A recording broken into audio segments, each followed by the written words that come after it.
속옷바람으로 버텼다라는 특검과 법무부 장관의 브리핑, 여러분 어떻게 생각하십니까? 자, 특검의 강제 구인에 불응한 윤 전 대통령에 대해선 여러분 어떻게 생각하십니까? 이야기 나눠볼 게 많습니다. 일단 법사위 내에서의 이야기부터 들어보시죠. 세상에 전직 대통령이 옷도 안 입고 내 입차림으로 벌떡 들어놓아서 거부를 했습니다. 어떻게 전직 대통령이 체면도 없이 그런 추잡한 행동을 하냐고요. 앞으로 좀 옷 좀 입고 있으라고 명령해 주시기 바랍니다. 반팔 상하의를 정상적으로 입고 있다가 특검이 집행을 시도하자 그때 수의를 벗었고 특검이 나가자 바로 입었다고 합니다. 네. 장관으로서도 사실 전직 대통령이 이런 행태가 참으로 민망합니다. 사실은 부끄러운기도 하고요. 그래서 저는 오늘 논의되는 방송 3법, 노조법, 그다음에 상법 개정안 이 법률들은 우리 산업 경제 전반을 결정짓는 아주 중요한 법들입니다. 근데 여기서 수의를 입었네 벗었네 속옷을 입었네 벗었네 이 얘기를 지금 하고 있어야 되겠습니까? 법사위에서 여야 간의 논쟁도 있었는데 방금 요 화면에 우리 곽규택 의원의 모습도 잡혔군요. 잠시 후에 그 법사위 회의장에 있었던 곽 의원님 이야기 한번 들어보겠고요. 자, 일단 정성호 법무부 장관과 특검의 주장은 이겁니다.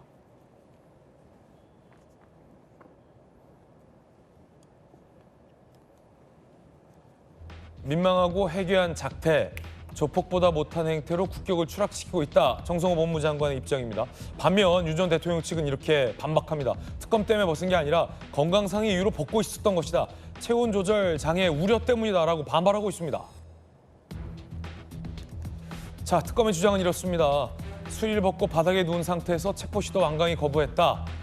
체포영장 집행은 무산됐다는 겁니다. 해괴한 작태다. 라는 정성호 법무부 장관과 건강상의 이유로 벗고 있었던 것이다. 특검 때문이 아니다. 라는 윤 전 대통령 측의 반박입니다. 자, 그러자 김계리 변호사가 이렇게 특검을 비판했습니다. 들어보시죠. 특검의 그 체포영장 집행은 변호인 접견 없이 변호인의 입회 없이 이루어졌던 거죠. 이런 식으로 무리한 체포영장 집행을 강행하는 것이 특검의 목적이 과연 수사인지 인치하여 망신주기인지 특검의 존재 의의를 스스로 망각하고 있는 게 아닌가 하는 생각이 듭니다. 특검 스스로 수사 상황을 가십거리로 만들고 스스로 우습게 만들고 있는 게 아닌지 한번 스스로 돌아보았으면 좋겠습니다. 자, 여러분 어떻게 생각하십니까? 이에 대해서 특검 측 입장도 한번 들어보시죠. 피의자는 수의도 입지 않은 채 바닥에 누운 상태에서 체포에 완강하게 거부하였고 특검은 20-30분 간격을 두고 총 4회에 걸쳐 체포영장 집행에 따를 것을 요구하였으나 피의자는 체포에 계속 불응하였습니다. 특검은 안전사고 등을 우려하여 물리력 행사를 자제하였고 결국 체포 집행을 일시 중지하였습니다. 자, 일단 김유정 의원님, 윤 전 대통령에 대한 이 강제 구인이 불발됐어요. 그 과정에서 이 브리핑하는 내용 중에 지나치게 불필요한 내용을 이른바 망신주기로 특검과 법무부 장관 등이 공개하고 있다. 사실과 다르다라는 논란도 반발도 나오고 있는 거고 여당에서는 앞서 박지원 의원 얘기 들었지만 추잡한 행동이다. 민망한 행동이다라는 비판과 공격도 나오고 있는 그런 상황인 것 같습니다. 김유정 의원님 일단 어떻게 보십니까? 불발됐어요. 한 단계. 네, 금요일 날 속보로 당사자가 완강히 거부해서 2시간 만에 체포가 무산됐다라는 속보가 떴을 때 네. 과연 어떻게 완강히 거부를 했고 그다음에 교도관들은 몇 명이 어떻게 들어가서 체포를 하려고 시도를 했는가 그런 게 상당히 궁금했는데 나중에 오후에 잇따른 소식을 듣고 보니까 이렇게 지금 속옷만 착용한 채로 거부했다 이렇게 얘기가 나오더라고요. 그래서 완강히 거부 혹은 거의 이런 돌출 행동은 상상도 못했던 바였기 때문에 저는 박지원 의원이 말씀하신 게 대체로 맞는 거라고 생각을 합니다. 사실 너무 상상하기 어려운 일이었고 굉장히 민망하고 부끄러운 일인데 이런 얘기까지를 국민들이 들어야 되는가에 대해서 참 자괴감이 느껴지고요. 사실상 논평 불가의 수준이 아닌가 그런 생각까지 해봤습니다. 그런데 지금 거기 서울구치소에 있는 동안에도 저는 이제 구치소장에게 좀 책임과 해명을 물어야 될 것 같습니다. 상당한 특혜를 주고 있는 것 같아요. 그러니까 그런 식으로 거부하다가 또 곧바로 옷을 입고 변호인 접견을 또 1시간 동안 했다는 거 아닙니까? 그리고 지금 구속기간 동안에 거의 385명인가요? 348명을 접견을 하고 거의 400시간에 준하는 그런 시간을 그 시원한 곳에서 접견을 했다는 것인데 그것도 검찰이나 경찰이 가서 조사를 할 때 사용하는 그 방에서 접견을 했다는 거예요.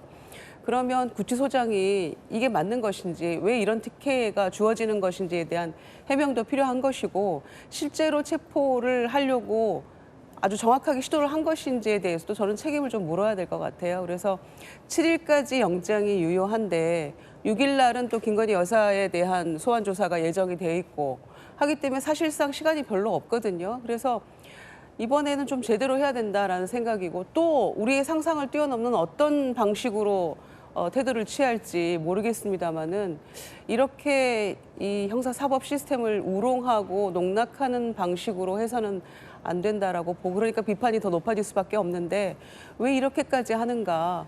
그냥 특검 가서 조사받고 이를테면 내란 특검에서 공천 개입 문제가 나왔잖아요. 근데 윤상현 의원이 가서 조사받으면서 했던 이야기들에 대해서 전혀 그런 사실이 없다라고 지금 얘기를 하고 있어요. 윤석열 전 대통령 측에서는.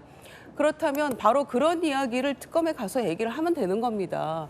왜 그런 추한 모습 보이면서 아니다라고 변호인 통해서 얘기를 하고 있는지 당당하게 좀 마지막 한 번이라도 국민 앞에 부끄러운 모습 말고 당당한 모습을 한 번이라도 보여줬으면 하는 바람이 있습니다. 네, 검사 출신 곽태규 의원님 어떻게 보십니까? 예, 우선 먼저 조금 짚어봐야 할 것이 이 구속된 피의자가 검찰 출석을 거부할 때 체포영장을 발부받아서 사람을 억지로 끌어와가지고 검사실에서 수사를 하느냐 이런 경우가 없습니다. 지금은. 예. 2020년 이후에 법이 바뀌어가지고요. 검사가 작성한 피의자 신문 조서도 법원에서 그 피고인이 그냥 내용을 부인해버리면 아무런 증거로서의 가치가 없어요. 그래서 검사들이 나오기 싫어하는 사람 요새 억지로 불러가지고 조사를 잘 안 합니다. 안 하고 구속된 피의자가 있을 때 이 사람이 나 검사실 가가지고 조사 안 받겠다 하면 기본적으로 그 구치소에 가가지고 수사를 할 수도 있고요. 또 그 사람이 나왔을 때 어차피 진술을 거부할 가능성이 많기 때문에 조사를 안 하고 다른 증거가 있는 상태에서 기소를 보통 하거든요.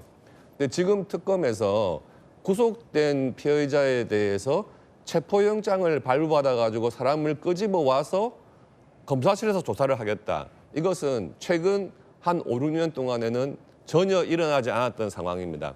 그런데 왜 특검에서 이렇게 하느냐? 예. 두 가지가 있겠죠. 일단 전 대통령에 대한 망신을 주겠다는 것 분명한 의도입니다. 두 번째, 이렇게까지 안 하고 조사를 안 하고 기소했을 때 뭐 여론에서 대통령에 대해서 왜 조사를 안 하고 기소를 하느냐 하는 부분에 대해서 또 말이 나올 수 있으니까 그런 책임을 회피하려고 지금 특검에서 무리한 영장 집행을 하려는 것 같습니다. 다른 사건과 마찬가지로 구속된 피의자가 출석을 거부할 경우에는 직접 구치소에 가서 조사를 하거나 그마저도 거부하는 경우에는 조사 없이 기소를 하면 그만인 겁니다. 그런데 지금 정성호 법무장관이 국회에 나와가지고 저 상황을 거의 실시간 중계하듯이 공표를 했어요. 그러면서 전 대통령의 행위가 국격에 이게 참 훼손되는 것이다고 했는데 저는 특검에서 저렇게까지 무리하게 구속된 피해자를 데리고 오려는 저 상황이 첫째 국격을 훼손하는 것이고요. 법무부 장관이 국회에 와가지고 그 상황을 실시간 중계하듯이 하는 것도 국격을 훼손하는 것이라고 봅니다. 그래서 이런 부분을 감안해서 지금 전직 대통령이 나 특검에서 조사받기 싫다 하는 의사를 명백히 한 것 아니겠습니까? 그렇다면 다른 증거를 수집해서 기소를 하면 되는 것이고 법원에서 특검에서 왜 이 전직 대통령이 기소가 됐는지에 대한 증거를 충분히 설명한 다음에 합당한 처벌을 받게 하면 되는 거죠. 굳이 수사 과정에서 이런 모습까지 보이면서 무리한 수사를 할 필요가 있을까 하는 생각이 들죠. 네, 김유정 의원께서는 이 윤석열 전 대통령을 강하게 비판했고 또 곽태구 의원은 망신 주기 의도가 분명하다라며 특검을 강하게 비판했습니다. 여러분 어떻게 생각하십니까? 자, 조기현 변호사님, 이 속옷바람을 두고도 특검과 윤 전 대통령 측 입장이 달라요. 진실공방 양상 비슷한 논쟁 지점입니다. 그러니까 앞서 특검보와 또 정성호 법무장관 얘기를 들어보면 특검이 오니까 속옷 차림으로 버텼다. 그리고 나서 바로 입었다라고 주장을 하고 있고 윤 전 대통령 측은 이 일종의 그런 것 자체가 조롱이고 체온 조절의 어떤 이유 때문에 그런 착용을 하고 있었던 것이다라고 지금 반박을 하고 있거든요. 어떻게 보십니까? 정성호 법무장관이나 특검 설명이 사실에 맞겠죠. 국가기관이 한 행위에 대해서 보고받은 바를 설명하는데 그걸 굳이 과장하거나 없는 사실관계를 말할 필요가 있겠습니까? 있는 그대로 밝힌 거고요. 윤석열 전 대통령이 이 브리핑에서 밝히는 것처럼 특검 조사팀이 왔을 때 벗고 누워 있었다는 거 아닙니까? 누가 봐도 의도적으로 이 특검의 체포영장 집행을 막기 위해서 의도한 행위인 겁니다. 저게 민망한 상황이라고 한다고 하면 그것을 자초한 게 윤석열 전 대통령이죠. 그 자초한 이유도 분명한 거 아닙니까? 그런 상황을 만들고 있으면 물리력을 써서 집행하지 못할 것이다라고 판단했기 때문에 그러한 행위를 한 거죠. 특검이 망신 주기를 한 게 아닙니다. 스스로 자처한 것이고요. 오히려 이러한 행위가 법치주의를 조롱하고 공권력을 무시한 행위라고 보는 게 맞을 겁니다. 굳이 왜 이런 걸 공개하느냐? 특검법 12조에는 특검의 수사사항을 국민의 알 권리 차원에서 공개하도록 돼 있습니다. 만약에 이번에 갔는데 집행을 못한 상황을 그 결과만을 공개한다고 했을 때 도대체 특검은 법원이 발부한 영장 집행도 못하느냐 이런 비판 받을 수밖에 없는 겁니다. 그럼 그 상황에 대해서 설명할 수밖에 없고 체포영장 집행을 저항하기 위해서 어떤 수단을 썼는지에 대한 기본적인 설명 할 수 있는 거 아닙니까? 수위만 입고 바닥에 누워서 거부했다. 특검의 설명이 이거였고요. 정성호 법무부 장관은 구체적인 상황을 서울구치소로부터 보고받고 이건 명백히 체포영장 집행을 저지하기 위한 행위라고 봤기 때문에 국민께 국회를 통해서 공개한 겁니다. 이게 뭐가 문제죠? 만약 검사 윤석열이 이런 상황을 마주했다면 그냥 순순히 갔겠습니까? 저는 이 상황은 너무 지극히 상식적인 입장에서 보면 될 것 같습니다. 체포영장 집행이든 긴급체포든 현행범위 체포든 체포에는 당연히 물리력이 수반돼 있게 돼 있습니다. 순순히 응하는 피의자가 얼마나 있습니까? 그러면 이거 하기 위해서 물리력 행사는 예정돼 있는 건데 그걸 막기 위해서 저런 식의 저항한 내용 국민께 알리는 게 맞다고 봅니다. 여당에서는 이 조롱성 비판의 입장도 나오고 있습니다. 함께 보시죠. 추미애 의원, 추미애 전 법무장관이죠. 변론 동문이냐, 윤리를 저버린 패륜의 극치다라고 비판했고요. 당대표에 당선된 정청래 당대표, 신임 당대표는 이렇게 주장했습니다. 커튼이나 담요로 둘둘 말아서 데리고 나와야 된다. 보쌈설을 소위 제안하기도 했는데 이 정치권에서는 이런 얘기도 지금 나오고 있습니다. 정육진 변호사님 어떻게 보십니까? 글쎄요, 형사소송법 보면요, 200조에 검사 또는 사법경찰관은 수사에 필요하다고 인정할 경우에는 피의자의 출석을 요구하고 진술을 들을 수 있다 이렇게 되어 있어요. 그러니까 곽규택 의원님 그 검사 오래 하셨지만 그 수사기관의 출석 요구권이 있는 겁니다. 그렇기 때문에 거기에 대해서 출석을 요구하는 것, 거기에다가 이제 체포영장까지 받은 것은 법적으로는 사실은 그런 권한이 있다 그렇게 볼 수 있는 거고요. 그다음 체포영장은 원칙적으로 형사소송 규칙 같은 걸 보면 7일이 유효기간으로 되어 있으니까 아마 그 유효기간 내에 재집행할 거 아닌가 그런 생각은 드는데 그런데 그 또 피의자한테는 어떤 권한이 있냐면요. 어떤 권리가 있냐면 진술 거부권이라고 한 게 있지 않습니까? 네. 그러니까 누가 봐도 진술 거부권을 행사할 것이 명백한 피의자인 윤석열 전 대통령에게 이렇게 출석을 강요하는 것이 무슨 실익이 있겠는가. 거기에다가 형사소송법 개정돼 가지고요. 조서 받아봤자 아무런 의미가 없어졌거든요. 그렇다라고 하면 그럼에도 불구하고 이렇게 무리하게 영장 집행을 하려고 하는 목적은 무엇인가. 조금 전에 이제 김유정 의원님은 그 구치소장 잘못한 거 아니냐 그렇게 말씀을 하셨는데 형사소송법에는요. 이 체포영장을 집행하는 사람은 교도관이지만 지휘하는 사람은 검사로 되어 있단 말이에요. 그러니까 검사가 정말로 정청래 그 대표처럼 말처럼 이불을 갖다 둘둘 감아서라도 끌고 나와라 그렇게 이야기했으면은 뭐 그렇게 하는 거고 그건 구치소장의 문제는 아니고 특검의 문제라고 생각은 되는데 제가 한 가지 유감이라고 생각하는 것은 지금 이 특검이 3개가 돌아가고 있지 않습니까? 이 특검은 내란 특검이 아니에요. 이 특검은 김건희 특검입니다. 그렇다라고 하면 지금 이 혐의는 어떤 정치적 혐의, 정치적 범죄의 혐의가 있는 게 아니고 그야말로 김건희 여사가 받고 있는 혐의는 그냥 일반적인 범죄 아니겠습니까? 그렇다라고 하면 검찰총장까지 하셨던 윤석열 전 대통령은 내가 받고 있는 그런 혐의에 대해서 잘못된 것이다. 그야말로 이제 혐의가 없다라고 본인이 생각한다라고 하면 무죄라고 생각한다라고 하면 그런 부분들에 대해서는 적극적으로 해명한 것이 맞지 않는가? 왜냐하면 일반적으로 침묵은 금이라고 하지만 법에 있어서는요. 침묵하는 것은 인정한 것과 다를 바가 없는 거거든요. 그러니까 제가 봤을 때는 좀 적극적으로 본인의 혐의를 해명하는 것이 필요하지도 않을까 저는 그런 생각도 듭니다. 네, 정청래 대표가 커튼이나 담요에 뚫뚫 말아서 데리고 나와라 이랬는데 어떻게 보십니까? 한번 보겠습니다. 그렇게 하는 게 결국은 제가 봤을 때는요.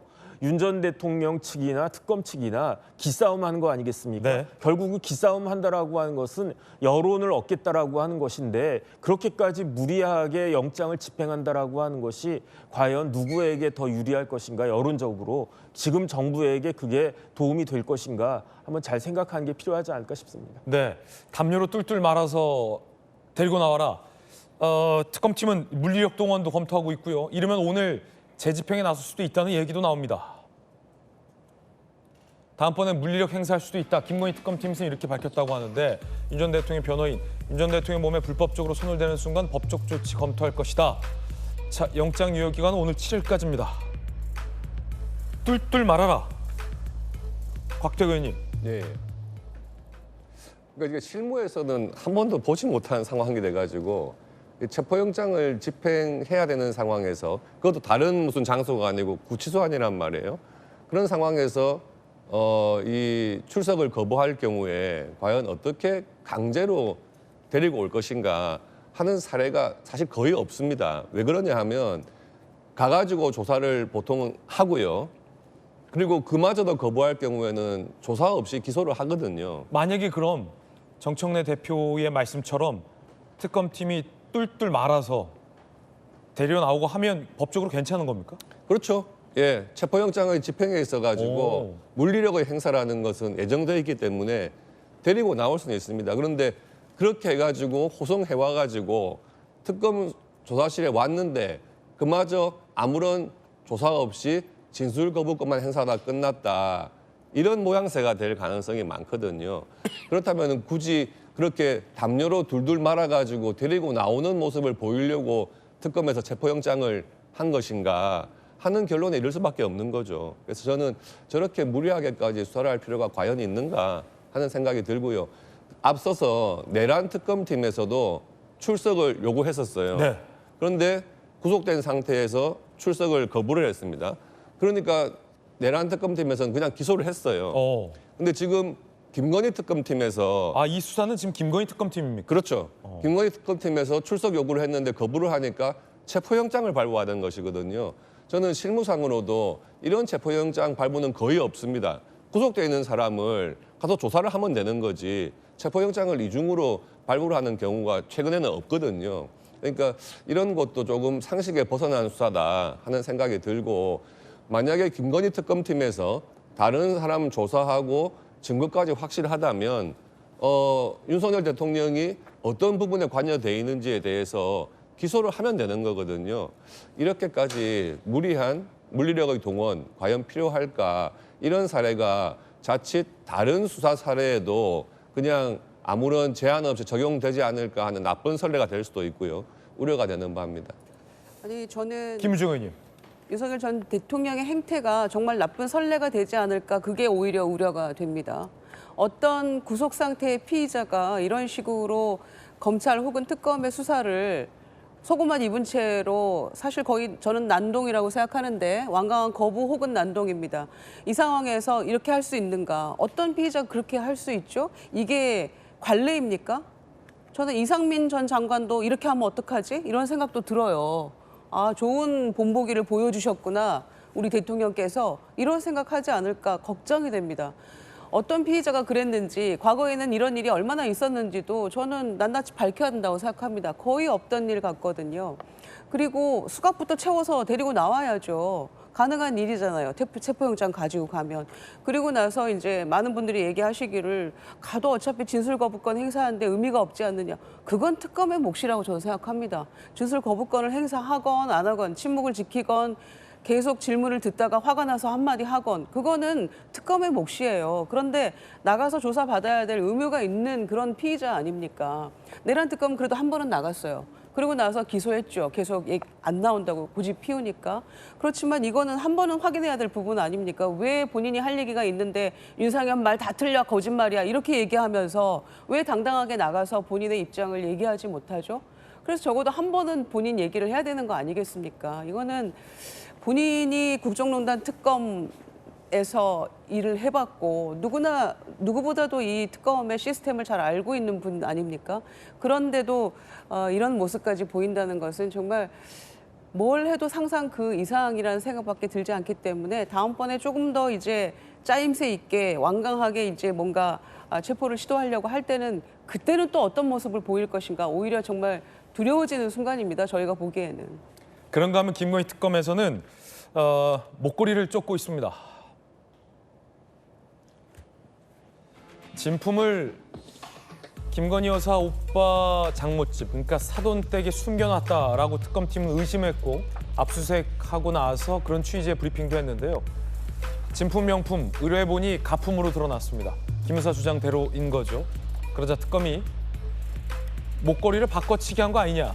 그러니까 특검팀의 압수수색에 대비해 일종의 어떤 함정을 파는 거 아니냐라는 주장을 하고 있습니다. 그러자 여사 측은 바꿔치기 한 적 없다. 김 여사가 직접 구매한 모조품이기 때문에 뇌물죄임이 성립하지 않는다라고 반박하고 있습니다. 특검에선 어딘가에 진품이 있을 것으로 의심하고 있는데 행방은 오리무중입니다. 그러자 김 여사 측에서는 처음부터 진품 없었다라고 주장을 하고 있는 상황이 이어지고 있는 겁니다.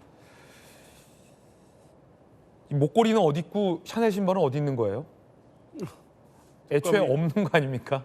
특검이 찾아내길 기대해 봅니다. 근데 이게 애초부터 모조품이었다면 그렇게 수차례 진술을 바꿀 이유가 있었을까요?